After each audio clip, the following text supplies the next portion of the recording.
bugüne kadar hiç Hristiyan terörü, Yahudi terörü, Budist terörü, şayet kişi herhangi bir inanca mensup değilse ateist terörü diye bir şey işittiniz mi?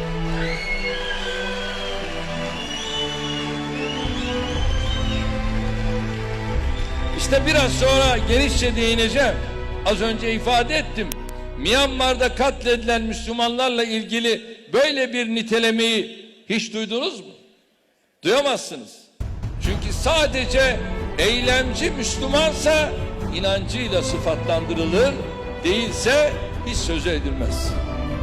Bu tavır asla iyi niyeti değildir. Bilakis küresel İslamofobinin bir parçasıdır. Batı ülkelerinde ve hatta global düzeyde İslam'la terör kavramlarını eşleştirme, aynı parantezin içine alma çabasının bir ürünüdür. Bu oyunu hep birlikte bozacağız. Buna hazır mıyız?